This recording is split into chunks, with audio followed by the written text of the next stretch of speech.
Hi, I'm doctor Madhuri, fertility specialist. ఈరోజు మనం IUI success rate అనేది ఏ ఫ్యాక్టర్స్ వల్ల ఇన్ఫ్లుయెన్స్ అవుతుందనేది చూద్దాం. ఫస్ట్ అండ్ ఫార్మోస్ట్ అనేది ఏజ్.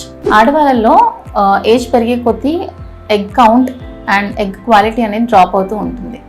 IUI సక్సెస్ రేట్ కూడా ఆఫ్టర్ 35 years ఆఫ్ ఏజ్ అనేది యూజువల్గా తగ్గుతుందన్నమాట. అదేవిధంగా మేల్స్లో కూడా after 45 years of age sperm count and quality అనేది తగ్గడం ద్వారా ఈ IUI సక్సెస్ రేట్ అనేది కూడా తగ్గుతుంది. Next is duration of infertility.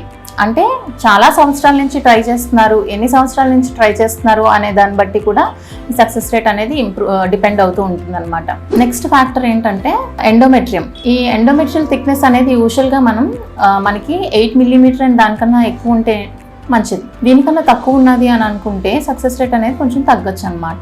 And even IUI సైకిల్లో ఓవులేషన్ అనేవి ఎన్ని ఫాలికల్స్ అయ్యాయి, అసలు ఫాలికల్స్ ఎన్ని డెవలప్ అయ్యాయి, ఎన్ని ఓవులేట్ అయిన దాన్ని బట్టి కూడా సక్సెస్ రేట్ అనేది డిపెండ్ అయ్యి ఉంటుంది. నెక్స్ట్, ఈ పేషెంట్కి ఏమైనా కోమార్బిడిటీస్ అంటాం, అంటే బీపీ కానీ, షుగర్ కానీ, థైరాయిడ్ కానీ, ఇలాంటి ఫ్యాక్టర్స్ ఏమైనా ఉంటే, లేదంటే అవి కంట్రోల్లో ఉన్నాయా లేదా అని దాన్ని బట్టి కూడా IUI సక్సెస్ రేట్ అనేది డిపెండ్ అవుతూ ఉంటుంది. ఒకవేళ ఫీమేల్కి ఏమైనా ఎండోమెట్రియోసిస్ లాంటి కండిషన్స్ ఉన్నా, లేదంటే ఏమైనా సబ్మ్యూకోసల్ ఫైబ్రాయిడ్స్ లాంటి కండిషన్స్ ఉన్నా సరే, గర్భసంచి పొరకి ఆ పిండం అనేది అతుకునే తత్వం అనేది తగ్గుతుంది కాబట్టి IUI సక్సెస్ రేట్ అనేది కూడా కొంచెం తగ్గొచ్చు. Next, lifestyle factors. Unhealthy diet habits ఏమైనా ఉన్నా, లేదంటే సెడెంటరీ లైఫ్ స్టైల్స్ ఉన్నా, ఎక్కువగా స్ట్రెస్కి గురవుతున్నా సరే, లేదంటే ఇన్అడిక్వేట్ స్లీప్ ఉన్నా, ఎక్కువగా మేల్స్ కానీ ఫీమేల్స్ కానీ వెస్ట్రన్ లైక్ అర్బన్ సిటీస్లో స్మోకింగ్, ఆల్కహాల్ ఇలాంటి అలవాట్లు ఏమైనా ఉన్నా సరే oocyte and sperm quality effect అవుతాయి కాబట్టి సో IUI సక్సెస్ రేట్ కూడా రెడ్యూస్ అయ్యే ఛాన్సెస్ అనేవి ఉంటాయి. So how to improve the IUI success rate అనేది ఇప్పుడు డిస్కస్ చేద్దాం. So first thing, life style modification. First thing in life style modification is change what you eat. Unhealthy diet నుంచి healthy డైట్కి shift అవ్వాలి. Even quantity of eating కూడా ఆప్టిమల్గా తీసుకోవాలి. So avoid white things, అంటే maida, sugar and white rice.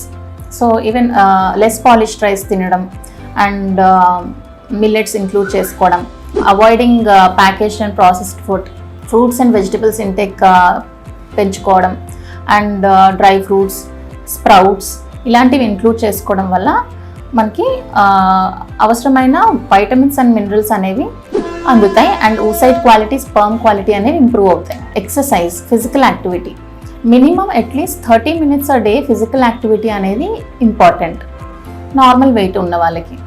If they are overweight and are obese, that duration should increase. At least 45 minutes or 1 hour per day physical activity అనేది important. 8 hours a day sleep కూడా చాలా important. And if you are in a stressful environment, stress ఎలా తగ్గించుకునే విధానాలు ఏమైనా ఉన్నాయని అనేది కూడా చూసుకోవాలి. వెయిట్ ఎక్కువ ఉన్న వాళ్ళు వెయిట్ రిడక్షన్ చేసుకుంటే పీరియడ్స్ రెగ్యులరైజ్ అవుతాయి అండ్ ప్రెగ్నెన్సీ రేట్స్ కూడా పెరుగుతాయి. సో ఈ వెయిట్ రెడ్యూస్ అవ్వడం వల్ల ఎగ్ క్వాలిటీ ఇంప్రూవ్ అవుతుంది. అదే మగవాళ్ళల్లో వెయిట్ రెడ్యూస్ అయినా సరే కూడా sperm count, motility and sperm quality కూడా ఇంప్రూవ్ అవుతుంది. నెక్స్ట్, సెకండ్ ఏంటంటే సీక్ ట్రీట్మెంట్స్ ఎర్లీ.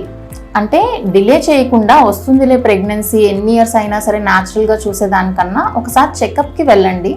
అసలు మీ కండిషన్ ఏంటో తెలుసుకొని you can decide whether you can wait or you have to take treatments అనేది డిసైడ్ చేసుకోవడానికి ఫస్ట్ ఒకసారి ఎర్లీ కన్సల్టేషన్కి అనేది వెళ్ళాలి మనం. కోమార్బిడిటీస్ అంటే బీపీ, షుగర్, థైరాయిడ్ ఇలాంటి కండిషన్స్ ఉన్న వాళ్ళల్లో ఎయిదర్ వైఫ్ కానీ హస్బెండ్ కానీ ఇద్దరికి మీ పర్టికులర్ డాక్టర్ని కన్సల్ట్ చేసి అవి కంట్రోల్లో ఉండేలా మెడిసిన్స్ అనేవి తీసుకోవడం ఇంపార్టెంట్. యాంటీ ఆక్సిడెంట్స్ అంటే కోఎన్జైమ్ Q, వైటమిన్స్ మీ డాక్టర్ సజెస్ట్ చేసినవి కంపల్సరీగా తీసుకుంటే మీ egg quality and sperm quality అనేది ఇంప్రూవ్ అవుతుంది అండ్ ఎంబ్రియో క్వాలిటీ కూడా బాగా వస్తుంది అండ్ దాని ద్వారా ప్రెగ్నెన్సీ రేట్స్ కూడా ఇంప్రూవ్ అవుతాయి. సో ఇవి IUI సక్సెస్ రేట్ మనం పెంచుకోవడానికి ఫాలో అవ్వాల్సిన పద్ధతులు. Thank you.